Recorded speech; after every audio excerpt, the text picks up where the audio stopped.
coisa boa estar aqui com você. Vamos à palavra do Senhor. Quero te convidar a abrir o livro de Neemias.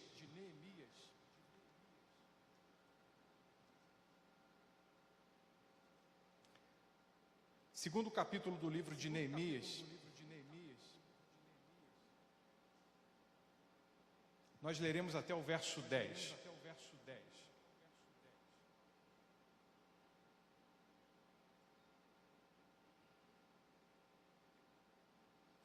Assim nos diz a palavra do Senhor. No mês de Nisan, no 20º ano do reinado de Artaxerxes, uma vez posto o vinho diante dele, eu peguei e ofereci ao rei. Ora, nunca antes eu tinha estado triste diante dele. Então o rei me disse: por que o seu rosto está triste, se você não está doente? E isso tem de ser tristeza do coração. Então fiquei com muito medo e lhe respondi: que o rei viva para sempre. Como não estaria triste o meu rosto, se a cidade onde estão sepultados os meus pais está em ruínas, e os seus portões foram queimados? O rei me disse: o que você me pede agora?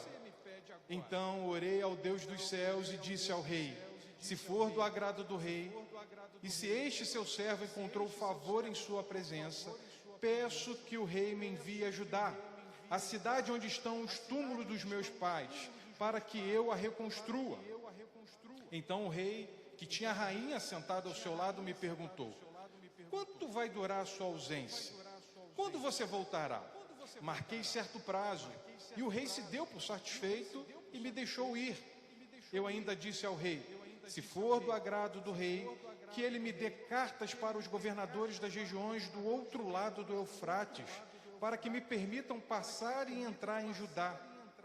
E também uma carta para Asaf, guarda das florestas do rei, para que me dê madeira para as vigas dos portões da cidadela do templo, para as muralhas da cidade e para a casa em que deverei me alojar. E o rei me deu o que eu pedi, porque a mão bondosa do meu Deus estava sobre mim. Então fui aos governadores da região do outro lado do Eufrates e lhes entreguei as cartas do rei. Ora, o rei tinha enviado comigo oficiais do exército e cavaleiros. Mas Sambalate, o Horonita, e Tobias, o servo Amonita, ficaram sabendo disto, e não lhes agradou nem um pouco que alguém estivesse interessado no bem dos filhos de Israel. Senhor bendito, estamos aqui diante da Tua palavra. Faz conforme Ele apraz em nossos corações.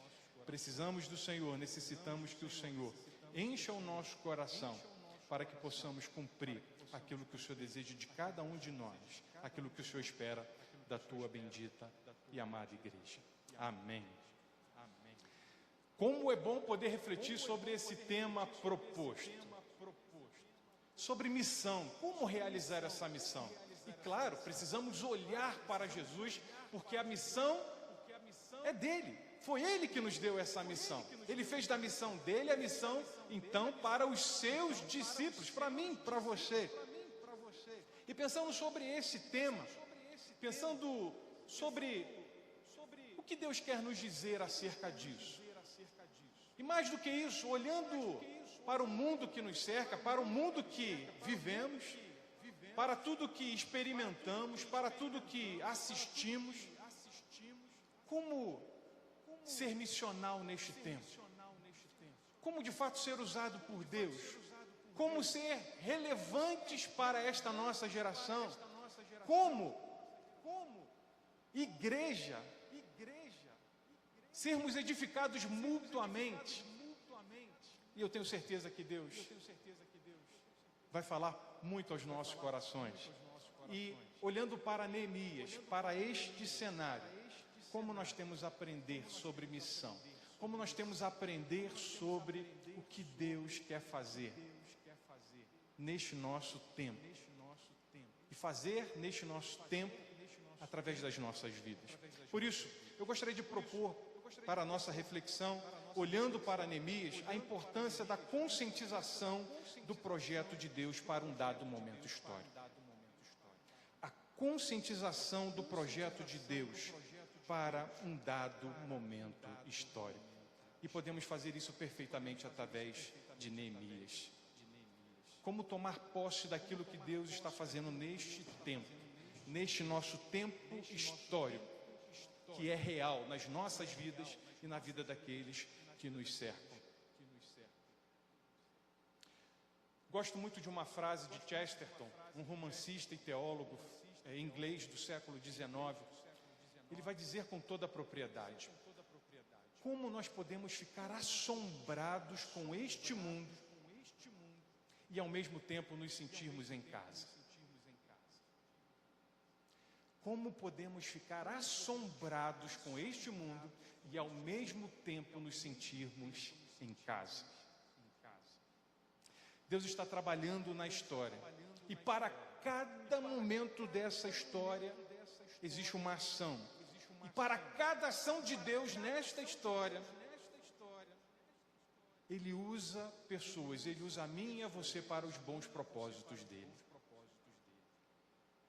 Aproximadamente 450 anos antes de Jesus nascer, Neemias se encontra na Pérsia, na cidadela de Suzã, como copeiro do rei. Lá estava servindo, e esta era uma alta função, uma função de extrema confiança, porque, como nós sabemos, o copeiro era a linha de frente para experimentar as refeições do rei, sobretudo aquilo que ele bebia, porque se estivesse envenenado, não era o rei que iria morrer, era o copeiro. Esta era uma alta função. E Deus, nesta época, meus irmãos, Ele estava trabalhando para restaurar os muros de Jerusalém. Quase 100 anos antes de Neemias, aproximadamente 90 anos, você vai se lembrar, o povo estava saindo do cativeiro babilônico, com o decreto de Ciro, em 538 a.C., a Pérsia invadindo, então, o mundo e chegando até Israel, Judá, Jerusalém, se apropria então do povo. E a partir daquele momento, não muito tempo depois, cerca de um ano, Ciro então decreta: olha, que os judeus voltem. Eles se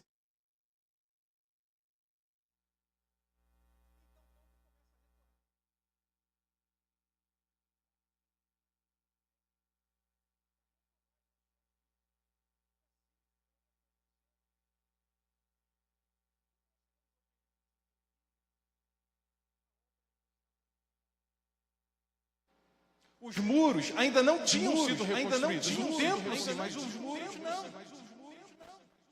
E mais do que isso, a identidade nacional de Israel ainda não tinha sido retomada. As coisas estavam difíceis, os inimigos eram reais. Se abate então sobre o povo um desânimo. E aquilo que Deus começara a fazer,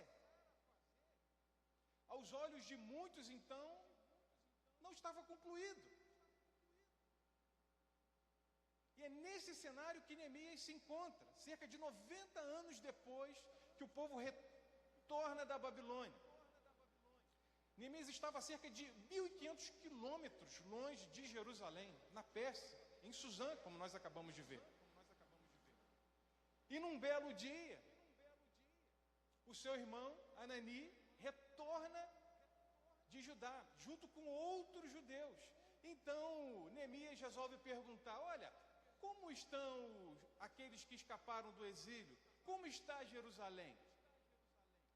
Então, Anani e aqueles outros homens dão um relato para Neemias do que estava acontecendo. Isso está no primeiro capítulo,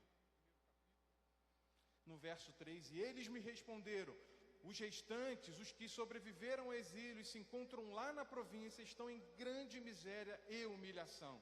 As muralhas de Jerusalém continuam em ruínas e os seus portões foram destruídos pelo fogo. Neemias se abate imediatamente com esta notícia. O texto vai dizer, e é um dos textos mais dramáticos da Bíblia, ele mesmo vai dizer: quando ouvi essas palavras, eu me sentei, chorei e lamentei por alguns dias. Fiquei jejuando e orando diante do Deus dos céus. Neemias se angustia, se perturba. Neemias tem consciência do que estava acontecendo. Deus havia libertado o povo do cativeiro. Uma obra estava em curso, mas o seu povo estava abatido. As muralhas ainda não haviam sido reconstruídas. E com isso em mente, sabendo do que Deus estava fazendo, Neemias se coloca diante de Deus em oração e vai dizer: Senhor, Senhor que guarda a aliança, nós pecamos, eu sei disso. Mas lembra que o Senhor falou, se nós pecássemos, o Senhor iria nos espalhar, mas se nós nos arrependêssemos, o Senhor iria nos unir novamente. O Senhor nos restauraria, o Senhor nos levaria de volta a Jerusalém, em torno do teu templo. Então, por favor, faça isso, porque nós estamos precisando, nós necessitamos disso. Neemias tinha a consciência do que Deus estava fazendo naquele tempo. Então ele se coloca diante do Senhor e clama, e ora, e chora, e percebe toda aquela situação. E o restante do relato bíblico é uma das coisas mais lindas da Bíblia. Neemias então se coloca diante do rei, como nós lemos. O rei pergunta por que ele estava triste, ele responde. E o rei então permite que ele vá para Jerusalém. E então ele chega em Jerusalém, conclama o povo, depois de inspecionar as ruínas em silêncio, conclama o povo e diz: vamos reconstruir. Vamos reconstruir. E assim acontece, em 52 dias as muralhas são reconstruídas. E não apenas isso, a identidade nacional começa a retornar. As coisas começam a se colocar nos seus devidos lugares. A festa dos tabernáculos, que já não havia mais, é retomada. A lei é lida. Os sacerdotes são chamados de volta. Os levitas empossados, conclamados. E Neemias cumpre o papel que lhe estava proposto diante do seu cenário, do seu momento histórico. Neemias, um homem temente a Deus e consciente do que Deus havia começado a fazer, se percebeu como parte daquela obra. Deus o estava despertando e ele respondeu, meu irmão, minha irmã, entregando a sua vida por inteiro e tudo aquilo que ele tinha. Colocou à disposição do Senhor o seu ofício, o seu alto ofício de copeiro, para serem, tudo isso para serem usados no propósito de Deus, para o seu momento histórico. E o que essa história, o que este relato tem a nos ensinar nestas reflexões sobre missão? Deus está realizando uma obra em nosso momento histórico também, meu irmão, minha irmã. E Ele quer nos usar nesta obra. Deus também está realizando algo em nosso tempo, em nosso momento histórico. E Ele quer me usar, Ele quer te usar nesta obra. Deus estava cumprindo os seus propósitos naquele momento de Neemias, os seus planos. Neemias consegue perceber isso e se coloca à disposição. E como aconteceu com Neemias, se Deus continua trabalhando nessa história, o que Ele espera de mim e de você? É que também nos percebamos nela, é que também enxerguemos com discernimento o que Ele está fazendo.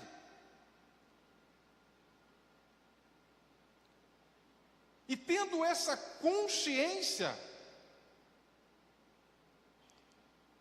possamos seguir aquilo que Ele mesmo está planejando. Como podemos nos ver fora dos planos de Deus? Como podemos sequer pensar que Deus está fazendo algo e nós estamos à parte? Não pode ser desta maneira. Veja o que Jesus, em Lucas capítulo 24, vai nos dizer. Então, Jesus estando com seus discípulos, então ele lhes abriu a mente para que entendesse as Escrituras. E disse: sim, está escrito que o Cristo haveria de sofrer, morrer e ressuscitar no terceiro dia, e que a mensagem de arrependimento para o perdão dos pecados seria proclamada com a autoridade de seu nome a todas as nações, começando por Jerusalém. Qual é o nosso momento histórico? Jesus veio, morreu por mim e por você, nos deixou o seu exemplo, a sua vida, o seu legado. E o nosso momento histórico agora aponta para o que acabamos de cantar agora há pouco: Maranata, a hora vem, Senhor Jesus. E até que Ele venha, estamos em missão. Até que Ele venha, estamos tendo a plena consciência do que Ele está realizando neste momento das nossas vidas, que é chamar ao mundo para si. Como o próprio Jesus diz, a mensagem de arrependimento para perdão dos pecados. Este é o nosso tempo histórico, este é o nosso momento, o momento da missão, da proclamação de que há esperança em Jesus. Precisamos nos sentir desafiados e responsabilizados. Deus espera que os seus filhos assumam as suas posições naquilo que Ele está fazendo. Deus espera, meu irmão, minha irmã, que assumamos as nossas posições naquilo que Ele espera, nesta missão. E diante do cenário que vemos ao nosso redor, pessoas sem Cristo e sem salvação, pessoas precisando de socorro, famílias sofrendo as mais variadas dificuldades, não podemos pensar que não temos nada a ver com isso. Não podemos viver uma vida paralela ao que Deus está fazendo. Estamos tomando esta consciência? Isso está claro, nítido e vivo em nós? O que Deus está fazendo neste momento, no nosso tempo histórico, na nossa cidade, aonde convivemos? Esta é a minha e a sua missão. Neemias entendeu perfeitamente qual era a missão dele. Se conscientizou e se colocou à disposição de Deus. E foi usado para isso. Eu e você, conscientes da nossa missão, precisamos de igual forma nos colocar diante de Deus para sermos usados nesta obra que Ele está fazendo hoje, que Ele está fazendo agora. O que acontece, meu irmão, minha irmã, não raras vezes estamos vivendo paralelamente àquilo que Deus está fazendo. Há um curso aqui e nós estamos percorrendo o nosso curso aqui. O que Deus quer é que esses dois rios se encontrem, se juntem. E o curso deste reino, do que Ele está fazendo, seja o curso da minha vida e da sua vida. Se você não está consciente disso, se você está vivendo paralelamente aquilo que Deus está fazendo, isso não é nada bom. Portanto, assim como Neemias, e assim como Jesus nos disse acerca do que fazer, de como realizar esta obra, que tenhamos também esta consciência. Mas podemos pensar um pouco mais ainda. A obra de Deus é sentida e percebida quando o termômetro do temor e da devoção a Deus está alto.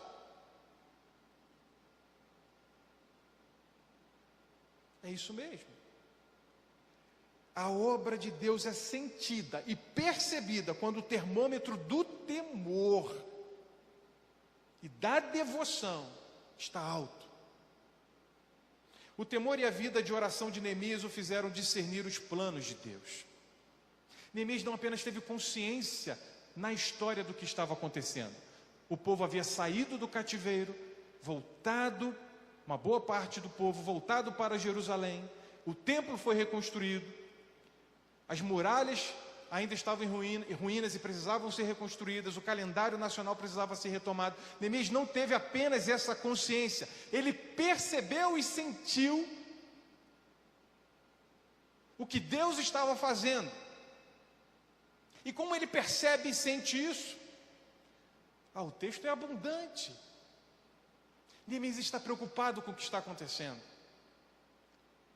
Quando Neemias recebe aquela flecha no coração de como andavam as coisas em Jerusalém e como o seu povo estava, ele chora, ele se angustia. Há uma reviravolta dentro dele. Ou seja, o termômetro do temor de Neemias estava lá em cima. Estava lá em cima. E isso fez ele discernir claramente o que precisava ser feito. E ele começa a planejar no seu coração, a pensar: o que eu posso fazer? Eu tenho certeza que Deus vai me abençoar se eu for nesta direção. E aquilo que era teórico, aquilo que era um vislumbre, uma consciência do que Deus estava fazendo na linha do tempo, agora se torna real. Porque o seu temor está elevado, e ele diz para si mesmo, e ele diz para Deus: eu estou aqui. Tanto é que no final do texto que nós lemos, ele fala: Senhor, que eu alcance sucesso diante deste homem. Ou seja, diante do rei, ele já estava decidido em fazer alguma coisa.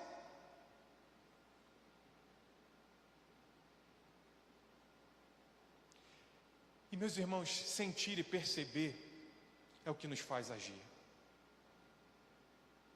E isso aconteceu com Neemias. Mais do que ter a consciência, ele sentiu e percebeu. Quantas vezes somos achados como Neemias, orando, chorando e se lamentando diante de Deus pela dura realidade que nos cerca? Eu não quero ficar com essa pergunta apenas para mim, não. Eu passo para os irmãos. Vamos nos angustiar juntos. Quantas vezes somos achados como Neemias, orando, chorando e se lamentando diante de Deus pelas mazelas que nos cercam? Te dói, meu irmão, quando uma área da igreja não vai bem? Ou isso não é problema seu porque o seu ministério é outro? Te angustia o que uma família, a começar por nós, está passando? Uma dificuldade? Quando nós olhamos esse mundo, e às vezes a gente fala mundo e parece que vamos para muito longe de nós, mas aqui para a nossa realidade, para a sua rua, para a sua cidade, para quem está ao seu redor, as coisas estão fora do lugar, meu irmão, minha irmã, e isso nos é normal? Estamos no estado não bom das coisas. Estamos no estado não bom das coisas. Como que foi a criação? Deus olhou e viu que era bom. Deus olhou e viu que era muito bom quando nos fez. Mas a coisa desandou. A vida passa um atestado muito claro, meus irmãos, que alguma coisa está errada entre a criatura e o seu Criador. As coisas estão fora do lugar. E eu retomo o que eu disse no início sobre Chesterton, a sua frase emblemática. Como podemos nos assombrar com este mundo e ao mesmo tempo nos sentir em casa? Como podemos olhar a realidade que nos cerca e tantas vezes isso nos parecer normal? Ou isso não é comigo?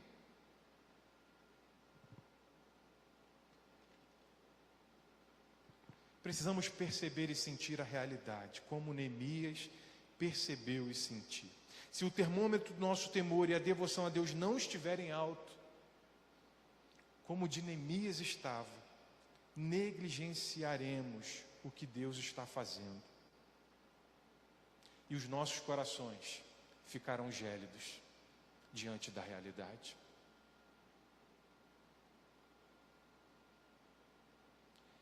Uma boa forma de nós entendermos se estamos realmente inseridos na missão, se estamos sentindo e percebendo o que precisa ser feito, é o quanto nós oramos por isso.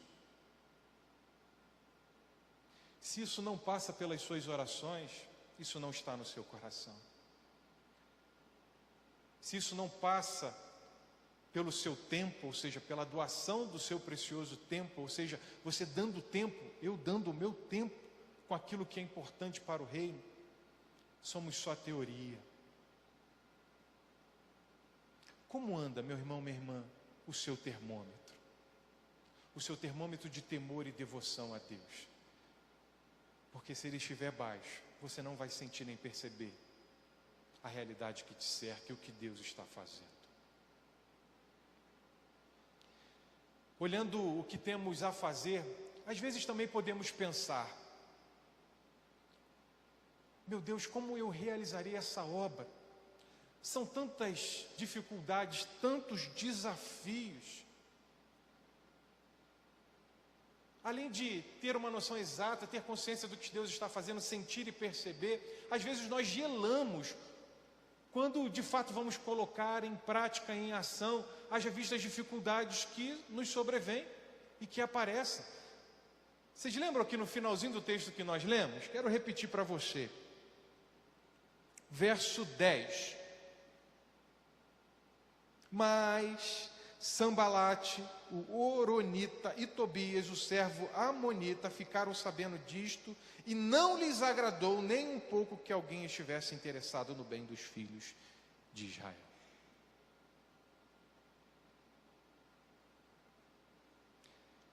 Com isso eu quero dizer, meu irmão, minha irmã, que Deus é o provedor da obra que Ele está realizando.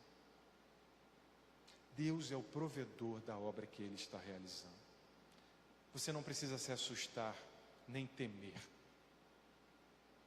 Neemias se lançou àquela obra. Meus irmãos, não demorou não sei quantos dias, mas pouquíssimo tempo para se levantarem os inimigos. Mas os inimigos não são o motivo para desanimarmos desta obra, desistirmos ou não ingressarmos nela. Se Deus é o provedor desta obra, nós podemos ir, você pode ir. Muitos estão deixando de executar por medo, por temor. Porque estão se esquecendo que Deus é o provedor de todas as coisas. Nós somos os instrumentos de Deus, meu irmão, minha irmã. Mas as mãos que manuseiam o instrumento são as de Deus. São as de Deus. Veja o que aconteceu com Neemias. Quando Neemias se revirou dentro de si, orou, clamou e se colocou diante do rei. Ah, meus irmãos, o rei caiu no agrado de Neemias. E não é assim que nós vemos ao longo de toda a Bíblia. Aconteceu com Daniel, aconteceu com José, com tantos outros. Veja como o rei dispõe daquilo que é seu para abençoar Neemias. E no fim das contas abençoar quem? O povo de Deus. Ele estava sendo agente para os propósitos de Deus. E é assim que ele faz. Ele usa, ele mexe. É assim que ele faz. Não à toa Neemias também estava como copeiro do rei. Uma alta posição. E Deus usou isso para se mostrar, para se revelar. Meus irmãos, eu não tenho dúvida que nós temos sobra daquilo que Deus nos deu para empregar no reino e alcançar a vida de tantas outras pessoas. E mais do que isso, nós temos a total certeza pela Bíblia, convicção e fé, de que Deus é o sustentador da obra, que nós podemos ir com tranquilidade.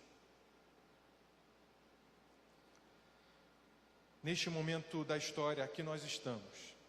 Deus está realizando uma obra, edificando a igreja dele.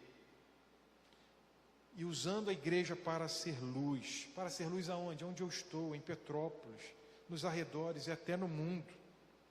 E nós somos o Neemias do nosso tempo. Você é um agente de Deus neste tempo. Tome consciência disso. Perceba e sinta, através do temor e devoção, que Deus está fazendo. E confie de que esta obra é dele. E se é dele, você pode seguir em frente, que ele vai te usar. Jesus nos deu exemplo maior sobre sermos instrumentos de Deus. Veja, em João capítulo 9, verso 4, ele vai nos dizer: devemos cumprir logo as tarefas que nos foram dadas por aquele que me enviou. A noite se aproxima quando ninguém pode trabalhar. É agora, é o tempo, é agora, é o meu e o seu turno. E ele vai dizer mais em Mateus capítulo 9 acerca de como que ele percebia a realidade em torno dele. Mateus capítulo 9, verso 36 vai nos dizer: quando viu as multidões, teve compaixão delas. Teve compaixão delas, pois estavam confusas e desamparadas, como ovelhas sem pastor. Jesus nos é o exemplo maior acerca desta missão. E diante do que aqui temos, vamos levar isso com toda a seriedade. Deus está fazendo algo no nosso tempo. A missão da igreja está sendo realizada. Eleve o seu temor a Deus e confie de que Ele vai te usar pelo poder que há no Espírito Santo de Deus.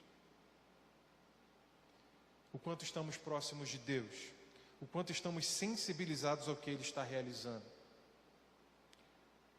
Como percebemos e recebemos as notícias que nos chegam, de dentro e de fora. Estamos percebendo como Neemias percebeu?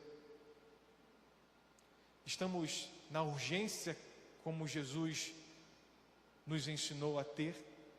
É dia, vamos trabalhar. Estamos percebendo e sentindo como o próprio Jesus percebeu e sentiu, tendo compaixão?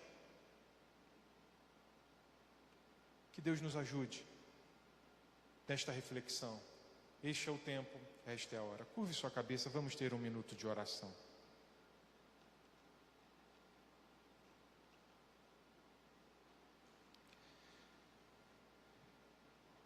Um ditado popular vai dizer que muitas vezes malhamos em ferro frio.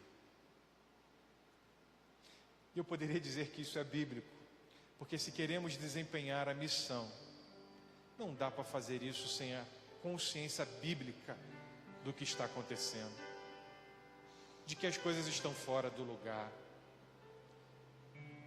Não podemos estar apáticos quanto a isso. E não podemos realizar a obra sem a plena convicção de que Deus é o seu provedor primeiro. Somos instrumentos.